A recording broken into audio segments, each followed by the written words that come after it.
Good evening, ladies and gentlemen. How's it going? DishNet34 here, welcoming you to tonight's episode of This Week in Perfect Team, episode 188. How are y'all doing on this fine Thursday that we have had so far? Oh man, we have a spectacular night set out for y'all tonight. We have the reveal of the Platinum Series 4 mission reward. We have the ultimate topper for the whole entire Platinum Series tonight. And we have a very interesting set, a very unique set of players who are making their perfect team debuts who have never had a card before.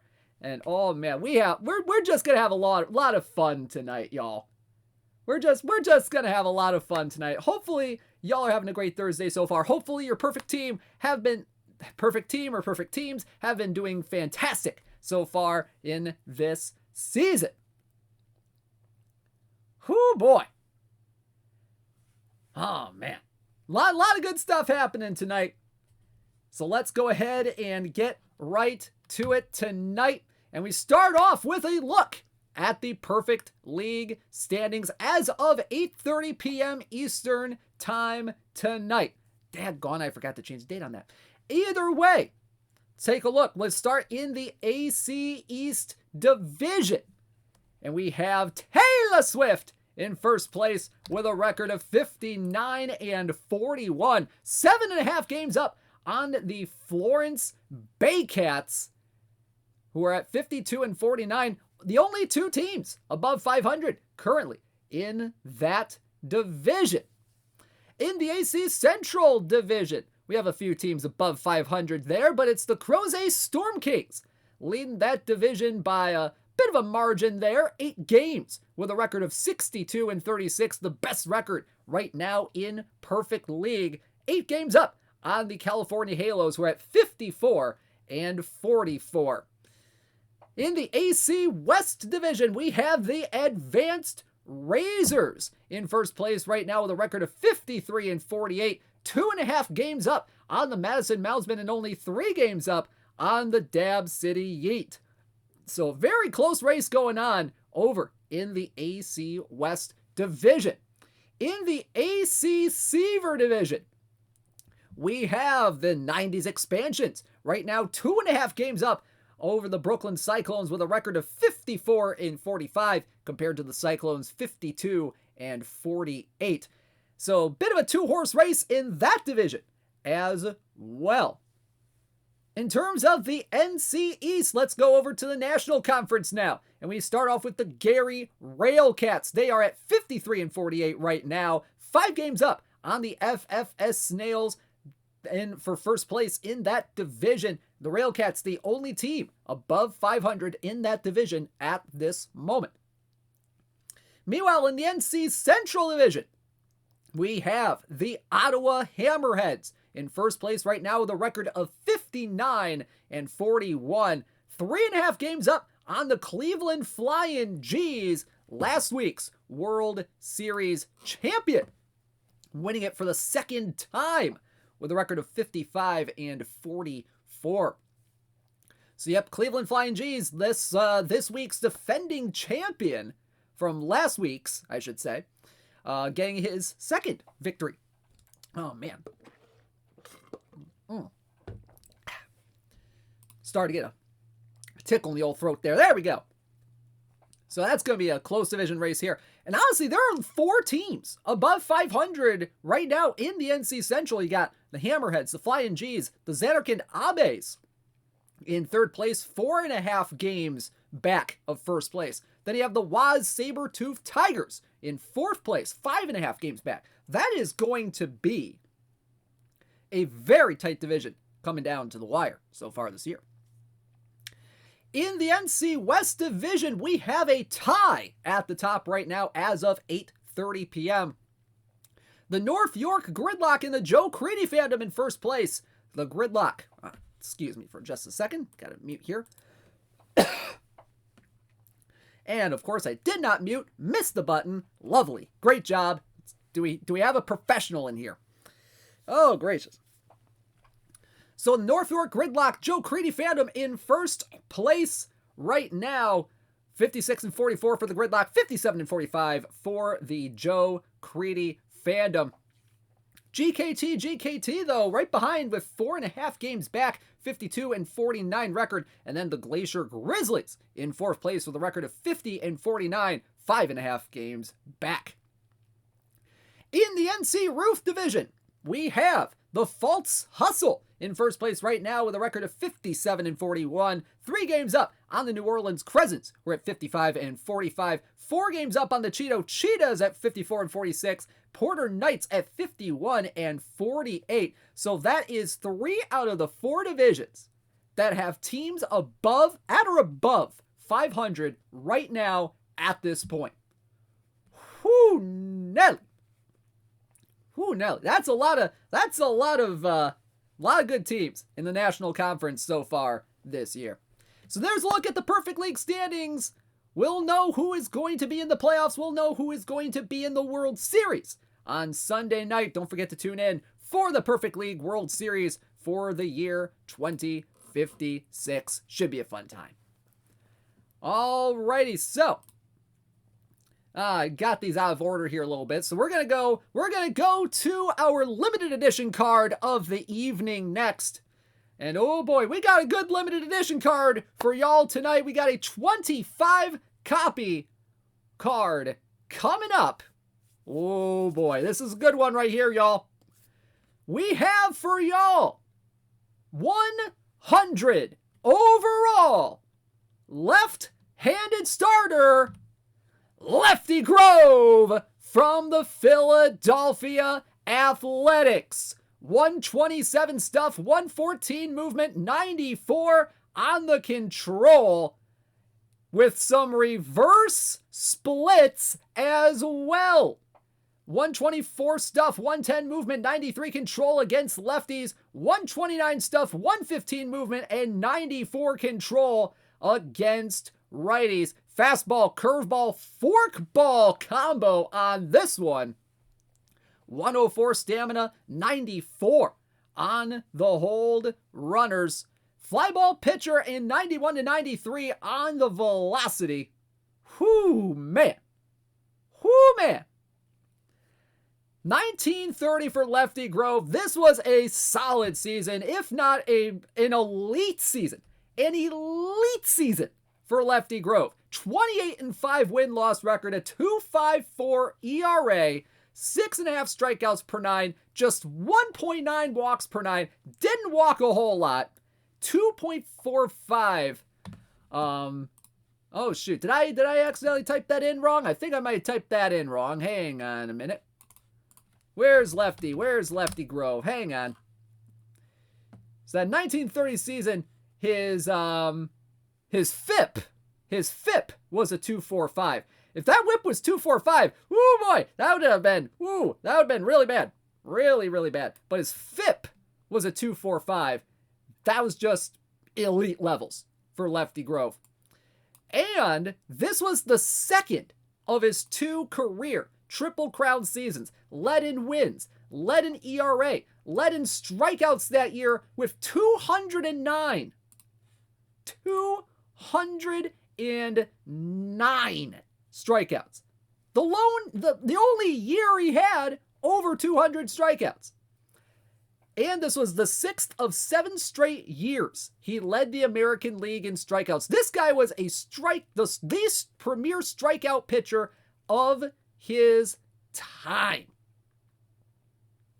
So this guy, pretty good, and he is going to be a pretty darn good card for whoever will pull him.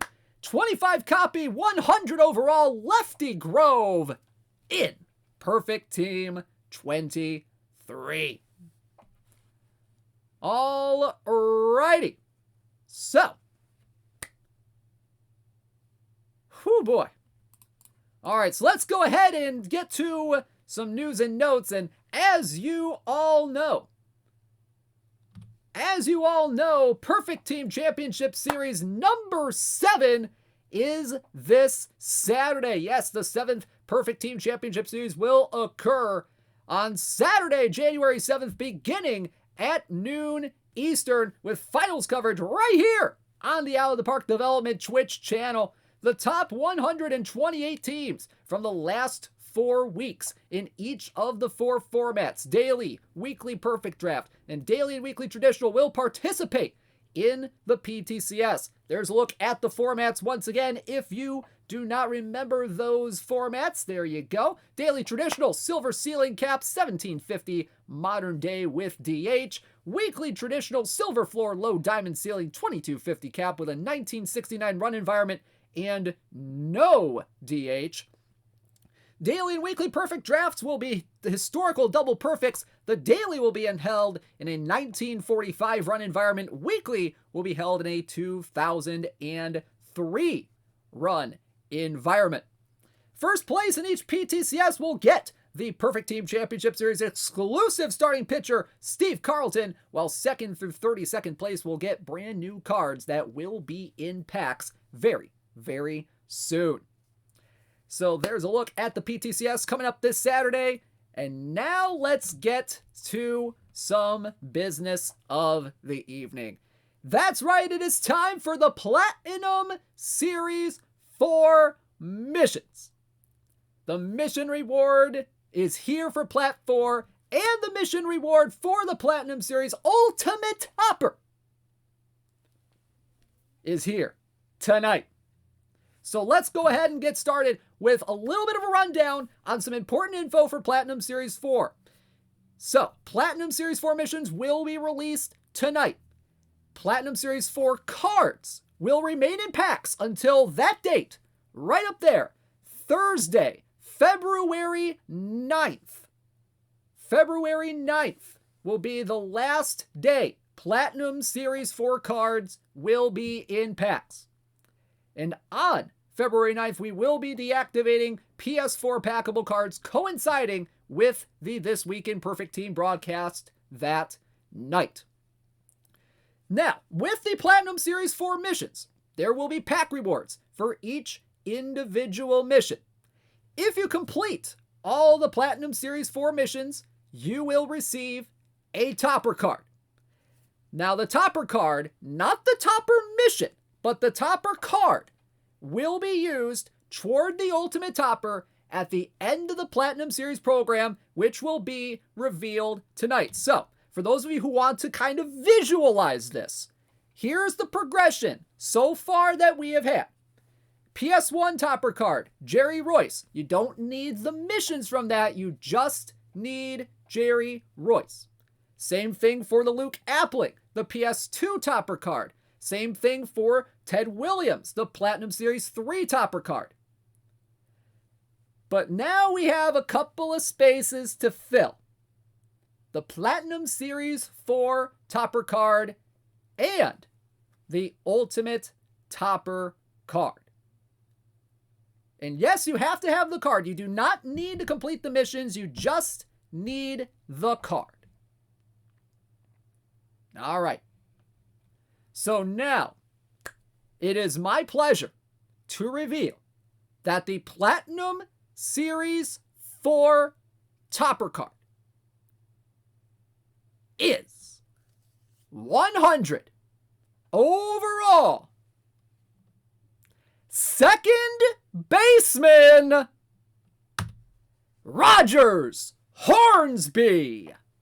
96 BABIP, 117 power, 93 avoid K, 125 contact, 117 gap power, and 102 on the eye. He can play second. He can play third. He can play shortstop. 85 range, 84 error, 77 arm, and 92 on the turn double play. Big power, big contact. Pretty good avoid K, pretty good BABIP, really good gap power, really good eye as well. Oh, man. Now, he's a little tiny bit splitty toward lefties, but he's very, very serviceable against right-handed pitching as well. Speed, stealing, base running, 53 speed, 71 stealing, 61 base running as well, 98 sack bunt, 100 on the bunt for hit. Now, Rogers Hornsby, oh man, what a career he had. From 1915 to 1937, played 22 years. 22 years in the big leagues. 358, 434, 577 on his career slash line. 301 homers, 1,584 RBI. He was a two-time MVP in 1925 and 1929. Seven-time batting champ, two-time home run champ, third all-time in batting average. All-time! All-time!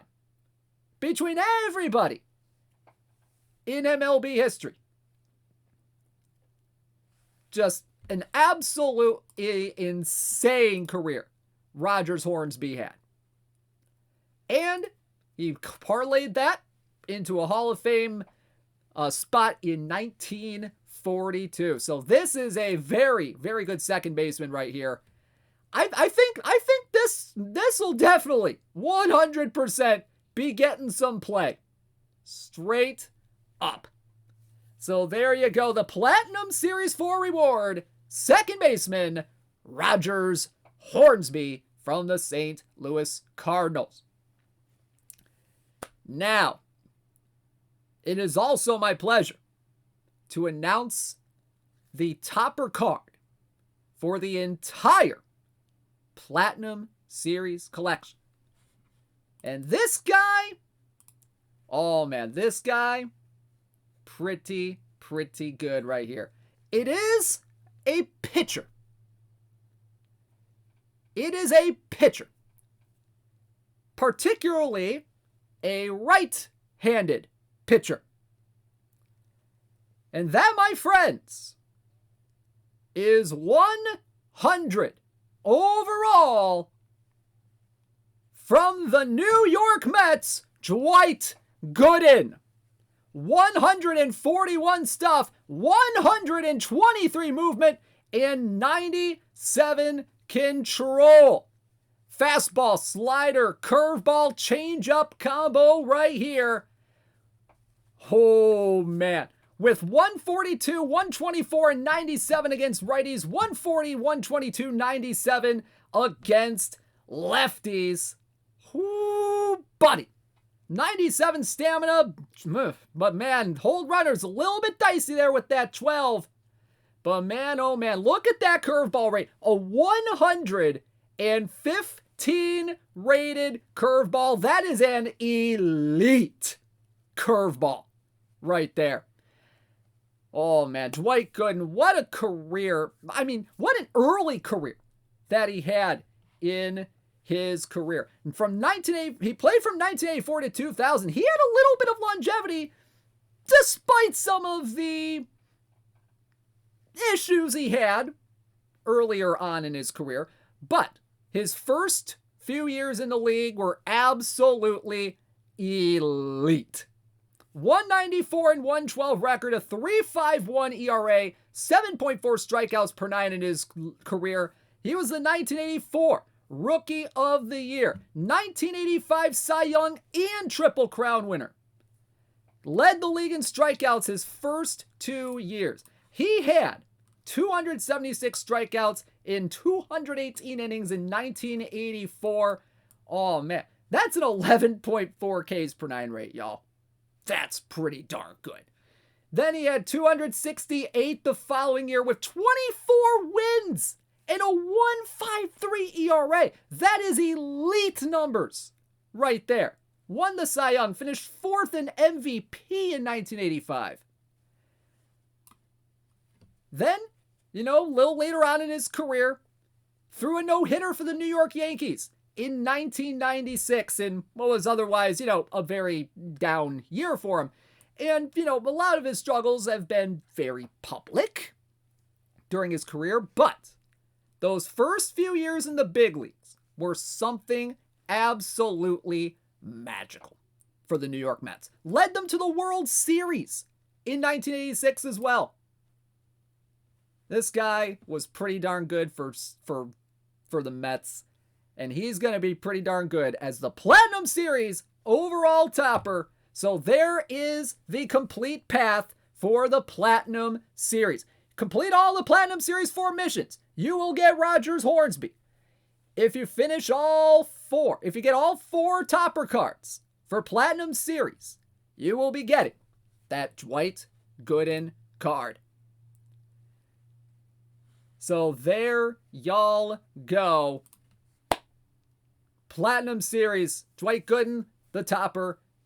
Rogers Hornsby, the Plat 4 topper. There you go. All right, now that was pretty doggone good right there. Holy cow. Holy cow. So, let's go ahead and get to our packable content of the evening. We have a packable set of players who have never, ever had a card in Perfect Team before.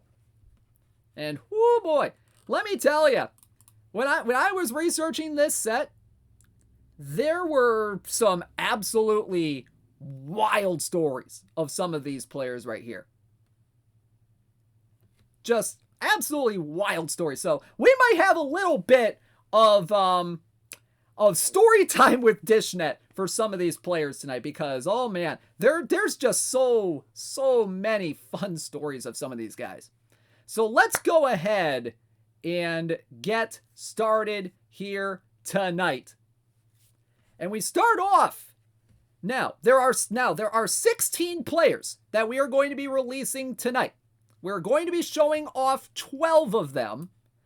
They are all gold and above cards here tonight. So we're going to start off with 85 overall, Orator Schaefer, right fielder.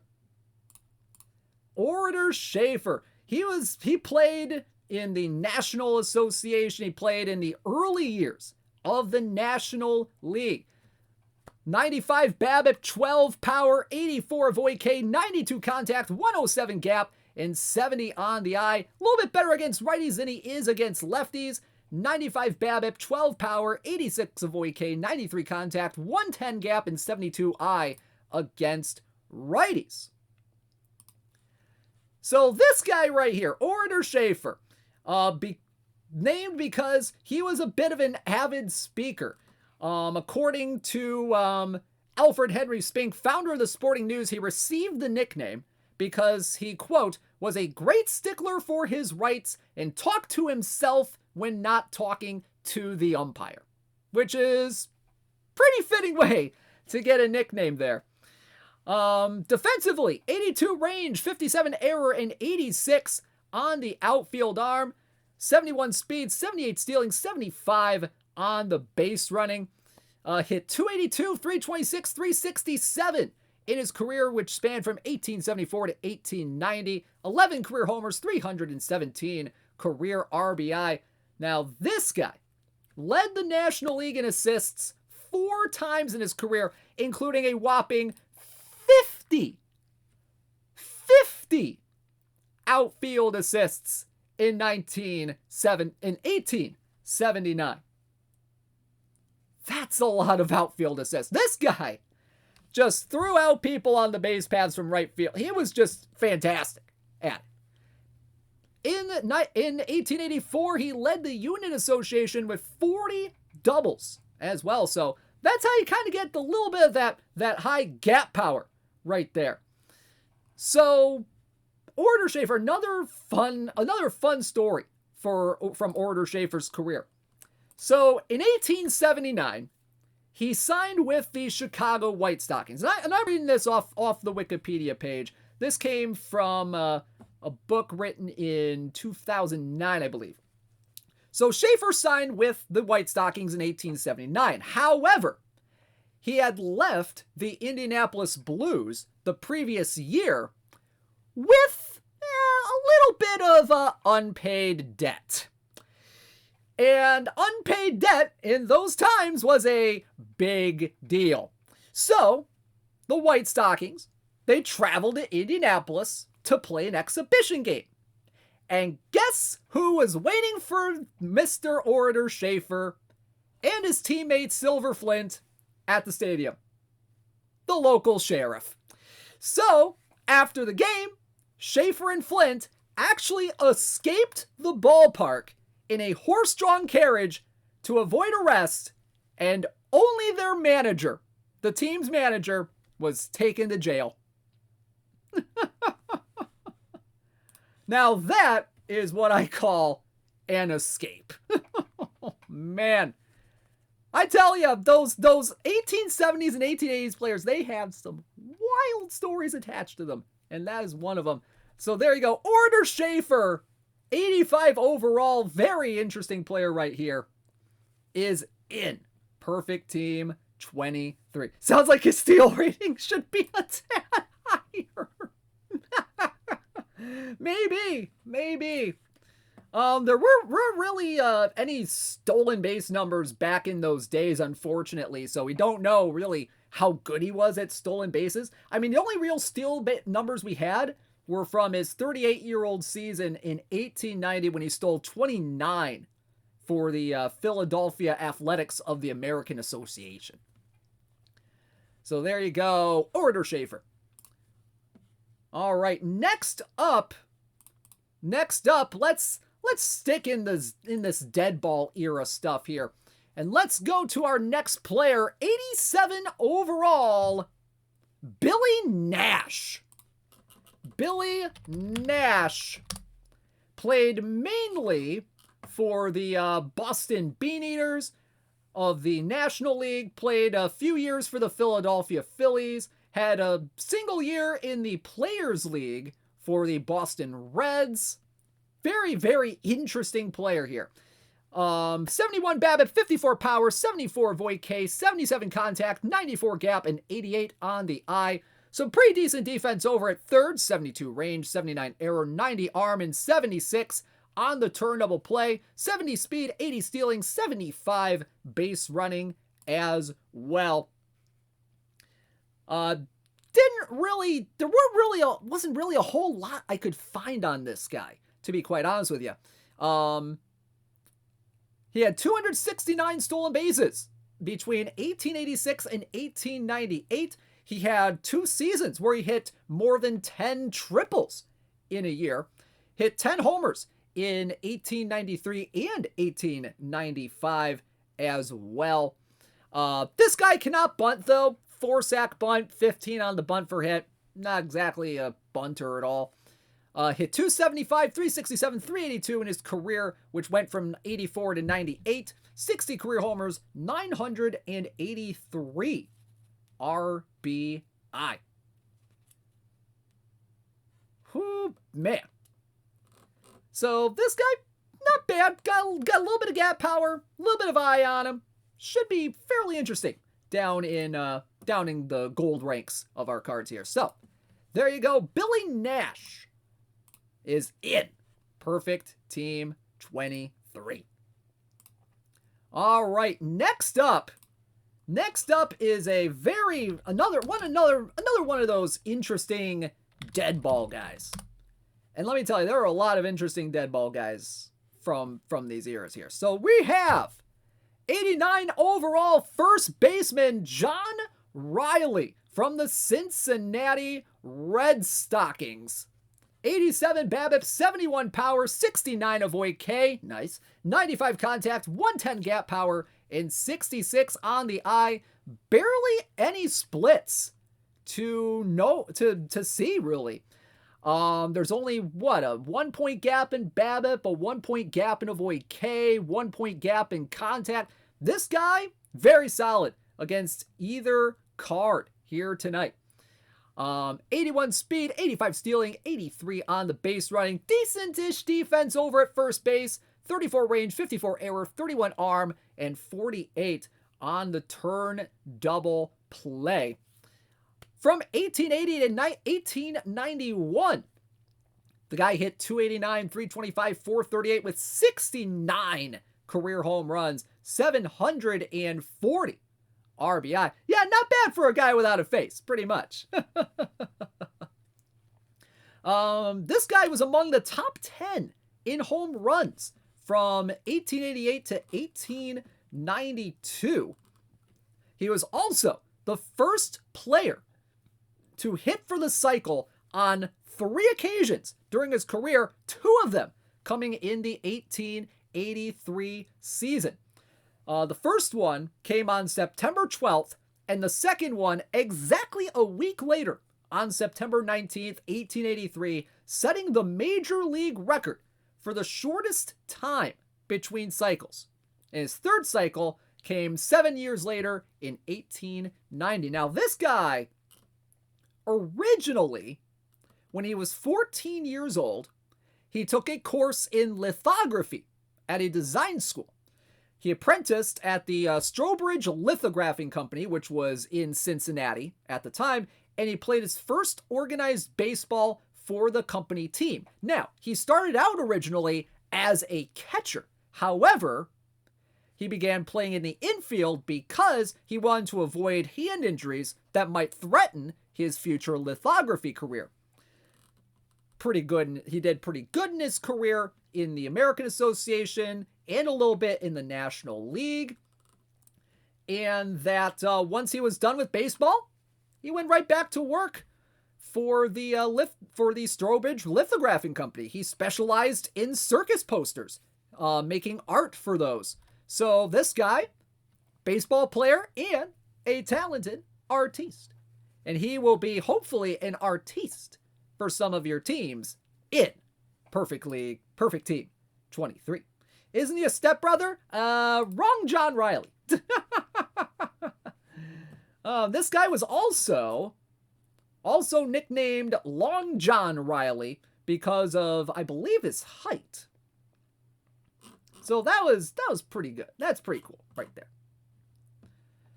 All right, so next up, let's go to some diamond level. Let's go to some diamond level cards here. And let's go to another one of those interesting players. I mean, all these guys are interesting. Let's be honest with ourselves here. But this one, 92 overall, George Gore. George Gore mainly played for the Chicago White Stockings of the National League. He played a few seasons for the New York Giants as well. This guy had a very solid career. 82 BABIP, 60 power, 71 avoid K, 87 contact, 94 gap power, and 108 on the eye. Very good against righties. Look at these splits right here. 83 BABIP, 62 power, 73 avoid K, 90 contact, 98 gap, and 112 on the eye. Ooh, man, that's a lot of eye against righties right there. He can play center field as his primary position. He can play left field and train up to a 116 position rating over there, 91 range, 84 error, and 82 on the outfield arm. 65 speed, 74 stealing, and 70 on the base running. And honestly, that might be a little bit low given some of his career numbers, or at least his accomplishments on the base paths. He hit 301, 386, 411 in his career between 1879 and 1892. He led the NL in several seasonal offensive categories in his career, hit 46 homers, 618 RBI, led the National League in walks 3 times in his career, including 102 walks in 1886. Now, this guy, defensively, in real life, he kind of was a bit of a butterfingers, let's be honest here. 346 career errors in the outfield, the most by an NL outfielder of all time. Yikes. But on the base paths, this guy was pretty good. He once stole 7 bases in a game. 7 of them. That's a lot of bases. Basically, yeah, that's a single game record in the National League, I think. I believe that was when that happened. He also set a single game record for collecting 5 extra base hits during a game as well. Hit 360 during the 1880 season, only his second season in the league for the Chicago White Stockings as well. Now, George Gore. Born in Sakuraba, Maine in 1855.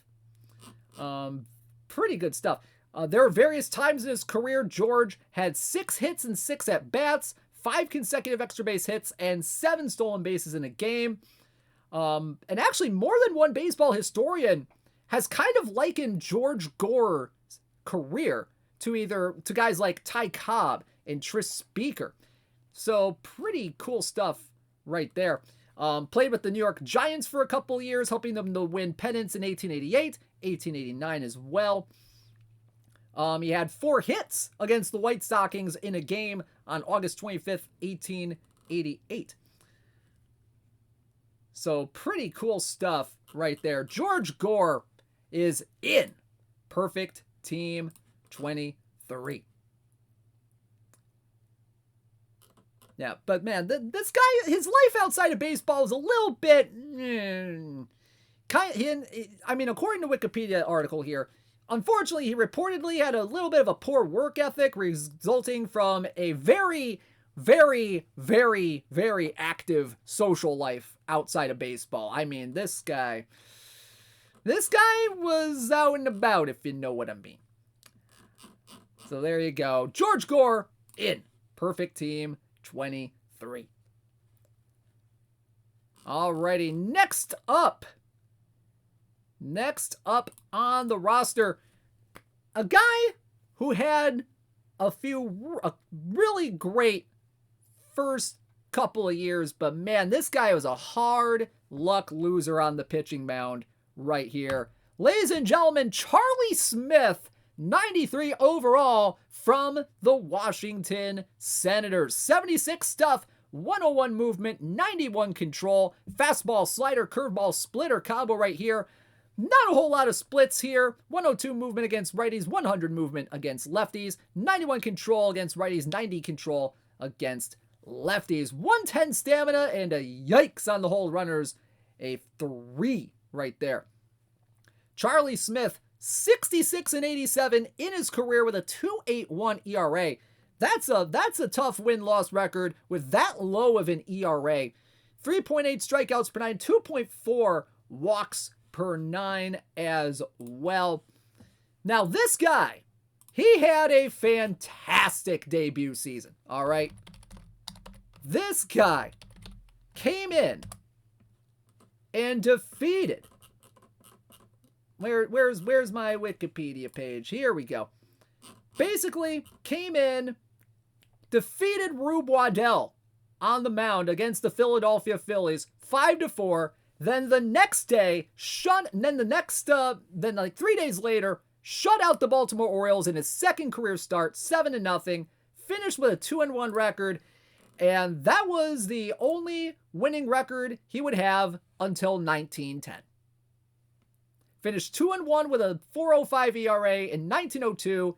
Didn't have a winning season again until 1910. This guy was a hard luck loser for 3 years of the Washington Senators. 9-16 record in 1906. 10-20 record in 1907 with a 2.61 ERA. 9-13 with a 2.41 ERA in 1908. 1909, he went 6-12 with a 3.11 ERA. This guy was preventing some runs. His offense just didn't do anything for him. Holy cats. Yeah, he had double-digit losses in 4 of his first 5 years in the big leagues. But then went to the Boston Red Sox in 1910. Went 11-6 with a 2.30 ERA. Kind of got back on track a little bit. Went 3-2 in 1911 in 8 games with a 1.80 ERA. 7-4 with a 4.21 in 1912. So he kind of righted the ship in terms of the win-loss record, probably by surrounding himself with better teammates later on in his career. So there you go. Charlie Smith from the Washington Senators in Perfect Team 23. What was his social life like? Not sure, to be honest. There's not a whole lot out there about him outside of what I pretty much just told y'all. So there you go. Let's move on to our next player of the evening. Excuse me. And we have 93 overall, Tommy Tucker. Tommy Tucker from, I do believe, those Boston Beaneaters of the 1890s. 99 BABIP, 50 power, 76 avoid K, 99 contact, 94 gap power, and 86 on the eye. Some pretty good defense over at first base, 66 range, 57 error, 59 arm, and 51 on the turn double play. 78 speed, 83 stealing, and 80 on the base running. This guy could steal quite a few bases in his career. He had 85 stolen bases his first season in 1887. Had 63 of them in 1889. He was actually the batting champ that year in 1889, hitting 372 that year. My goodness. 290, 364, 373 on his career slash line, 42 homers, 932 RBI. Third in career hit by pitches all time. He was hit 272 times in his career. Ranks third on the all-time list behind Huey Jennings's 287 and Craig Biggio's 285.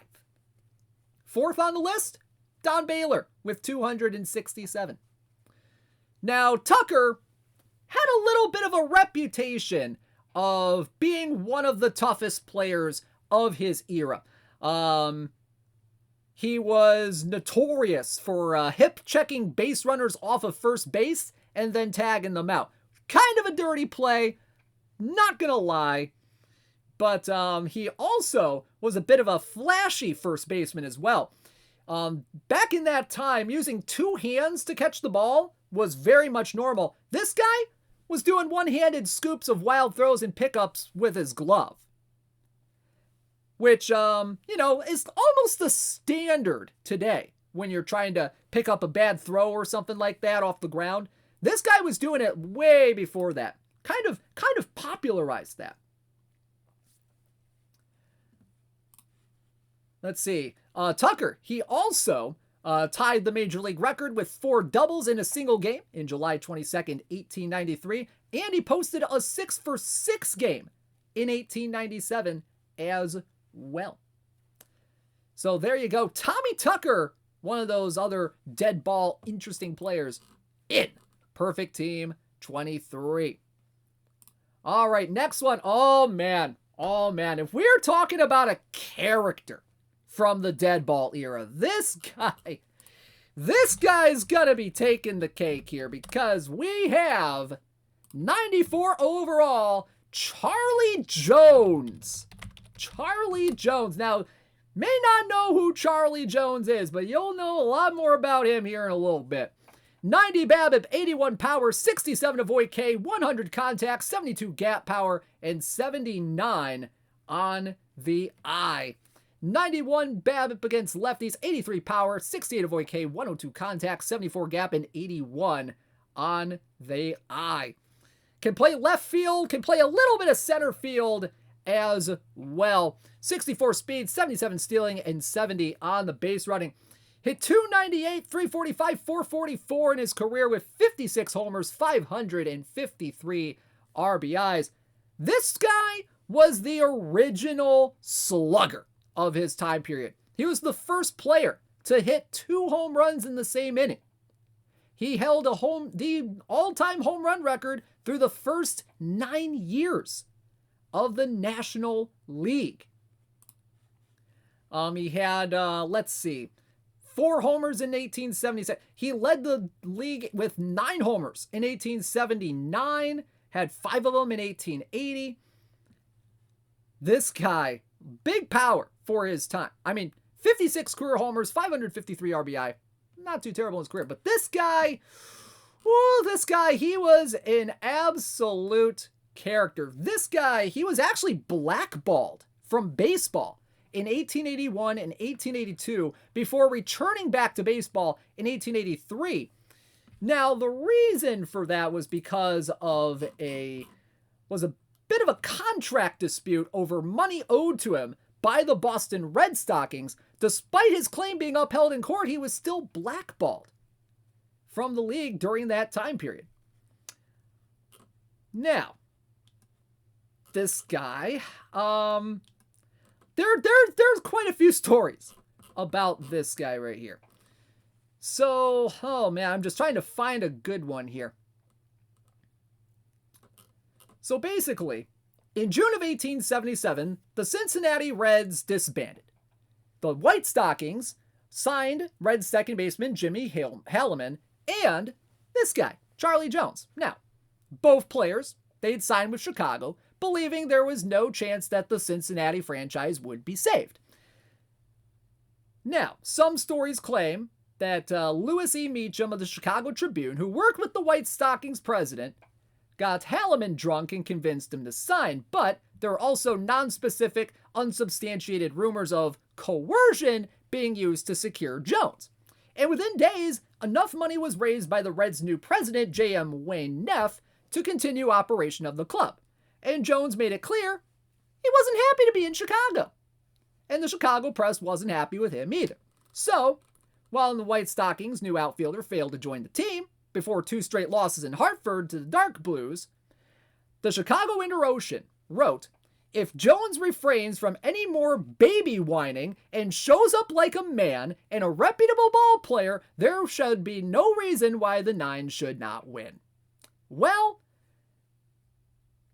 Jones did not last long with Chicago. He only played 2 games with them, and he eventually went back to Cincinnati.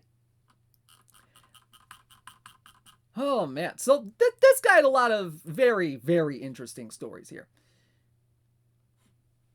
Slept on king-size beds as well. Yep, another one, unpaid debts and all that. Gracious, there's another one here. So let's see. Oh, there's just so many here that there's no time to tell them all. There's plenty of ones online that you can find. But Charlie Jones from Cincinnati in Perfect Team 23. But did they win those 2 games? Good darn question. Yeah, I think there was another one where it involved the dog of a teammate or something like that.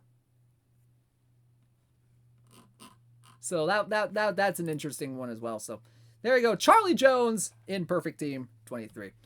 Let's move on to our next one. And we go to the pitcher's mound for this one. And we have 94 overall, Joette Meekin, right-handed pitcher from the New York Giants. 90 stuff, 108 movement, 68 control. Really good splits against righties here. 93 stuff, 111 movement, 69 control. Fastball changeup, sinker combo on this one. 110 stamina, 72 on the hold runners. 152 and 133 in his career between 1891 and 1900. 407 ERA, 3.1 strikeouts per 9. He actually had a higher walk rate than he did a strikeout rate in his career. Walked 3.6 per 9 in his career. Now, first year, played with the Louisville Colonels in the American Association. Went 9-16, 4.28 ERA, but he led the league in strikeouts per 9 with 5.7, which is very high for that time. Coincidentally, he also had like over 4 walks per 9, so this guy could not throw a lot of strikes. I mean, he struck out a lot of guys, but just couldn't keep down those walks during that time period. But he was one of the hardest throwing players of the 1890s. And Joette Meekin along with guys like Cy Young and Amos Russi, they're kind of that trio right there has been historically cited as one of the main reasons why baseball decided to move the pitching mound back from 50 feet to 60 feet 6 inches, because this guy was throwing friggin' hard. An interesting fun fact about Joette Meekin's career: he threw the first intentional walk in baseball history in 1896 to Jimmy Ryan of the Chicago team. So he has a little bit of notoriety right there. So pretty cool stuff right here. Joette Meekin from the New York Giants is in Perfect Team 23. With his control, are we sure the intentional walk was intentional? You know, that's a good question. Was that intentional walk really intentional? If y'all have a time machine that we could go back to 1896, I mean, be my guest. All right, let's move on. Let's move on to our next player of the evening. We have 94 overall, Henry Larkin with the Philadelphia Athletics. Henry Larkin. 93 BABIP, 55 power, 77 avoid K, 96 contact, 105 gap power, and 79 on the eye. This guy was an extra base hit machine in his career. He only had one season where he didn't have more than 20 doubles. Had three 30 double seasons. 37 in 1885, 36 in 1886, 32 of them in 1890. He can play first base. He can play left. He can play a little bit of center if you really want him to. 58 range, 42 error, 52 arm, 44 on the turn double play. 69 range, 59 error, and 56 arm in the outfield with 65 speed, 74 stealing, 70 on the base running. Played 6 years with the Philadelphia Athletics. He had a game with 4 doubles in it. Still tied the major league record. There are a lot of guys who've had 4 doubles in a game. This is one of them.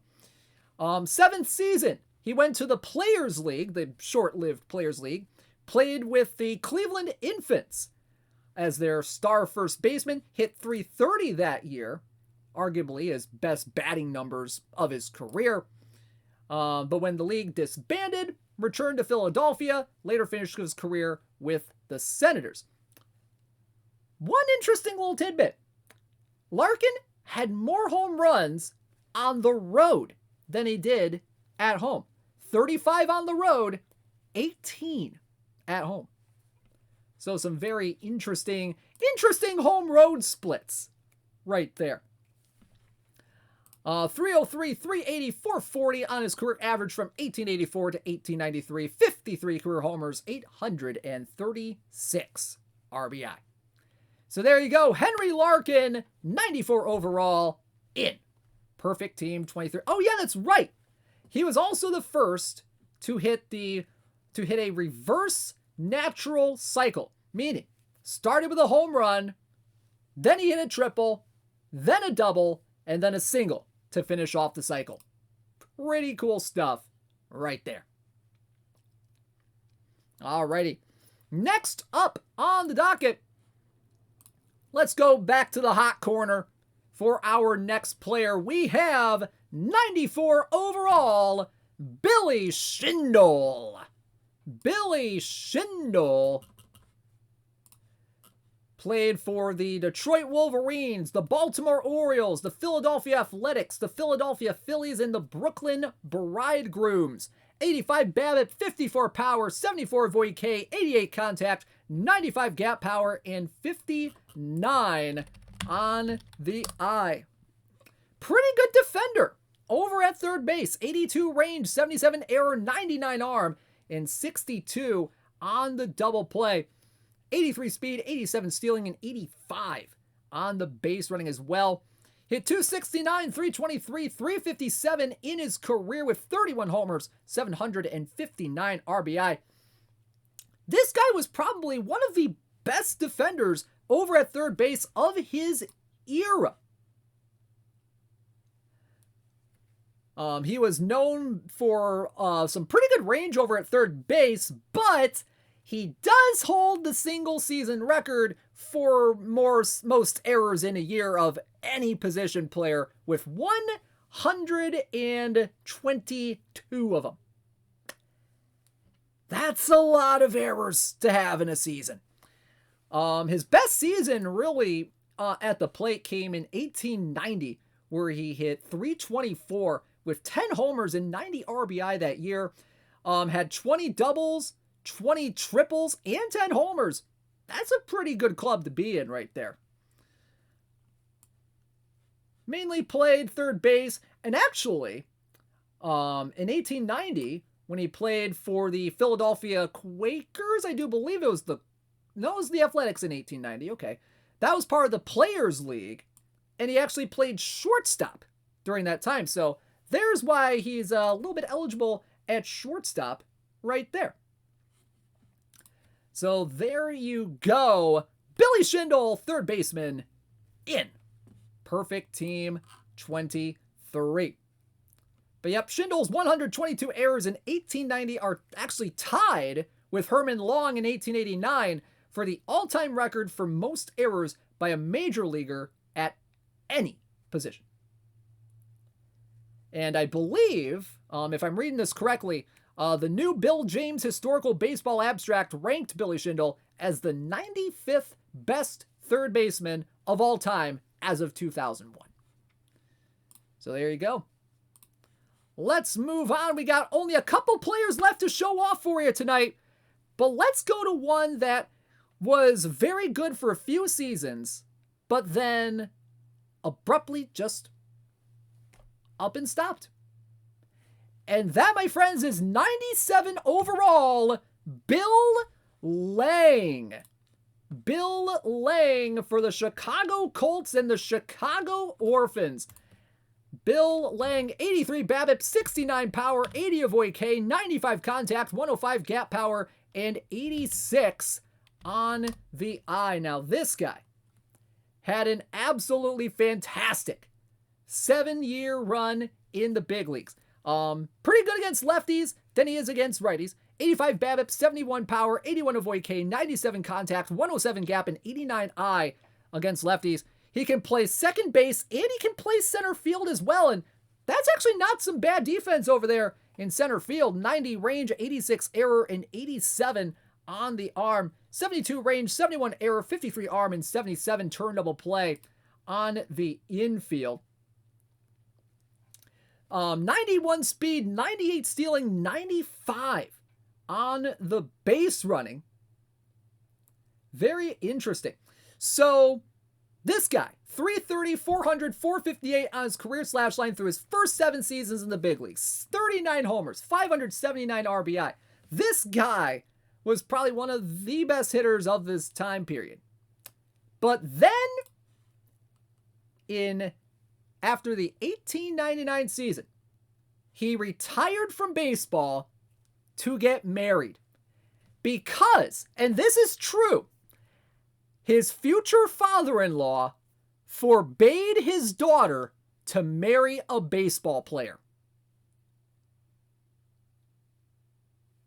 Yeah. So a little bit of trouble with the father there. So, you know what?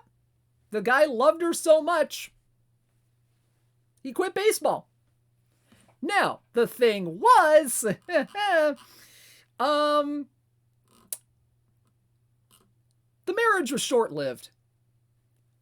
And so, he had offers.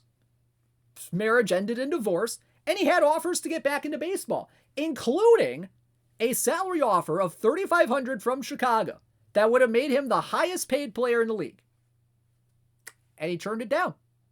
He did not get back into baseball after the 1899 season. And so, went into real estate and insurance and became pretty successful in San Francisco. Now, after that, John McGraw of the New York Giants, he enlisted Lang as his chief European baseball scout, hoping to discover any hidden talent in Europe. And in 1919, Ban Johnson, the AL president, he enlisted Lang as his chief organizer of baseball teams in Europe, with a plan for Lang to evaluate talent and establish an international baseball league that could compete against the AL pennant-winning team in an effort to generate greater interest in the game. Now, that league kind of didn't really get off the ground, but pretty ambitious idea at the time. So there you go. Bill Lang, who had one heck of a 7-year run, left to get married, got divorced, stopped playing baseball, in Perfect Team 23. Alrighty, one more player for y'all tonight. And this guy was another one that had a very great start to his career, but kind of went into a bit of a tragic end. And we have 100 overall, Charlie Ferguson from the Philadelphia Quakers. 101 stuff, 106 movement, 101 control with 97 stuff, 104 movement, 97 control against lefties, 104, 108, 104 against righties. Fastball, changeup, and sinker combo on this guy. He can play pitcher, a little bit of second base, and he can play technically all three outfield positions. 110 stamina, 63 on the hold runners as well. Now this guy, just barely short of 100 career wins from 1884 to 1887. This guy only played 4 years in the big leagues. Just 4 years. Went 99 and 64, 2.67 ERA, 4.3 strikeouts per 9 to 1.7 walks per 9. He was pretty darn good early on in his career. 21 wins in 84, 26 in 85, 30 of them in 1886, 22 in 87. But then, after the 1887 season, unfortunately, before the season started in 1888, he contracted typhoid fever, and he unfortunately passed away in Philadelphia. Which is a shame, because really, given his first 4 years in the big leagues, and this is like from age 21 to 24 here, he had a whole career ahead of him. So it's kind of interesting to kind of wonder about, how would his career have progressed if he hadn't passed away. Because he was off to a fantastic start in his career, like I said. He had ERAs, very good ERAs. I mean, 3.54 in his first season. Went down to a 2.22, then a 1.98. Just one of those what-if stories, to be quite honest with you. However, he wasn't just a pitcher. He was not just a pitcher, he was also a tiny bit of a hitter as well. 87 BABIP, 20 power, 48 avoid K, 72 contact, 54 gap power, and 67 on the eye. Not exactly, setting the world on fire in terms of hitting as a pitcher, but not terrible defensively either. Mainly a corner outfield type, maybe a second baseman as well. You can play him there. 57 range, 52 error, 52 arm, 60 on the turn double play with 64 range, 63 error, and 66 on the outfield arm. 45 speed, 62 stealing, 53 on the base running with 56 sack bunt, and 39 on the bunt for hit. So there you go. Those are the 12 cards here that we are going to be showing off. However, there are a few more that will be in packs tonight. We have 85 overall Sam Wise from the Boston Bean Eaters. We got 86 overall Jack Farrell over at second base. 88 overall left fielder Emmett Seary. And 96 overall center fielder Tom Brown. The Hobbit? Who can say? So there you go. There is your first timers set tonight. Some very interesting stories for a lot of these players. I really, really highly encourage you to look up some stories of Charlie Jones. Straight up. Oh man, what a very interesting card tonight, I will say. All right, so let's go ahead. Before we sign off for the evening, let's get to the tournament top 10s. We start with last week's top 10 in the daily traditional tournaments. DPL 1 in the Barred Owls in first place with 256 points, followed by KC86 in the Mississauga Leaf Tours with 249. Isadafo in the Florence Baycats in third place with 246 points. Galoy, DC Cubs, Beham Bells, Red Eclipse, Holophant, Admiral Relativity, and RDT 24 rounding out the top 10. In the weekly traditional tournaments, Laertes in the New Orleans Crescents in first place last week with 144 points. FJC1 in the PGH Beaches in second place with 142 points. C. Steinhardt and the baseball team in third place with 128 points. Aster 31, MacJack, Slensner, Will 777R, Maxfire 5, Yonk, and Proteins 22 rounding out the top 10 in the weekly traditional. In the perfect draft realm, Sea Shockers and the Wedgwood Whomping Willows in first place with 82 points. Cito and the Topanga Wild Stars in second place with 77 points. KGLW and the Bayview Blaze with 62 points in third place. Philo, Dingo EOD, JKD Jim, Scannon 755, Monterre Don, Q Sports, and Anthony J rounding out the top 10. And in the weekly perfect draft tournaments last week, Twins fan and the Everett Aqua Sox in first place with 61 points. Iced T22 and Piscotti Doesn't Know in second place with 53 points. CMP 66 and I Am Old and Slow in third place with 50 points. Water Rocket, Mr. Audit 2, Breedav 006, Tyler F64. Oh boy, what is the pronunciation of this one? Okay, here we go. Chuperudo.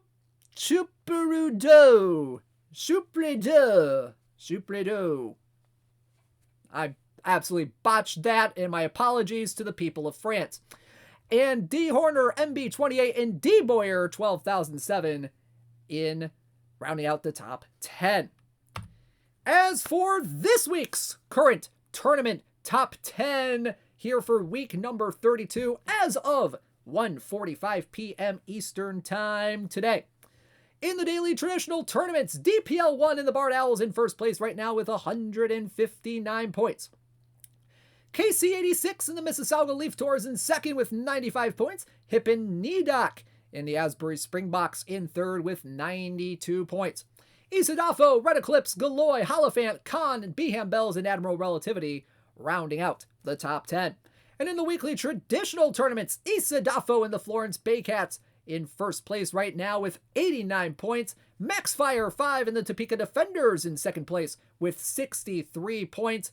Zagtastic and the Gonzaga Bulldogs in third place with 59 points. RDT 24, T-Chuck, C. Steinhardt, Fabtron 7, Khan, Aster 31, and Extophorus rounding out the top 10. And finally, in the perfect draft realm, Waddy 3 in the North York Gridlock in first place in the daily perfect drafts with 49 points. Mowiffin right now in second place with the Tavistock Baseballersons with 47 points. Cito and the Topanga Wild Stars in third place right now with 41 points. D. Hens, Scannon 755, the Huseman, Semi-Mango, Weasel, C. Jensen, DPL 1 rounding out the top 10. And finally, in the weekly perfect draft tournaments, CMP 66 and I Am Old and Slow in first place with 36 points. Defiancy and the Washington football team in second place right now with 35 points. Rob, Deer in the Headlights and the El Paso Preguntas in third place with 31 points. Connolly 206C, Cleve 1975, Majungasaurus, Badger Bear, Statsmonger, Icechill, and Gob Bluth rounding out the top 10. So there you go, guys. Thank you so much for tuning in to tonight's episode of This Week in Perfect Team, episode number 188. I will see you back here. Oh, man. I'll have to decide whether or not I want to do the Friday Showdown. I know what, we're going to do the Friday Showdown tomorrow night. Friday Showdown tomorrow night. PTCS on Saturday. Perfect League World Series on Sunday. It's going to be a fun weekend full of out-of-the-park content. You do not want to miss it. Have a great night, everybody. I will see you tomorrow for the Friday Showdown. Have a great night, everybody. DishNet34, signing out.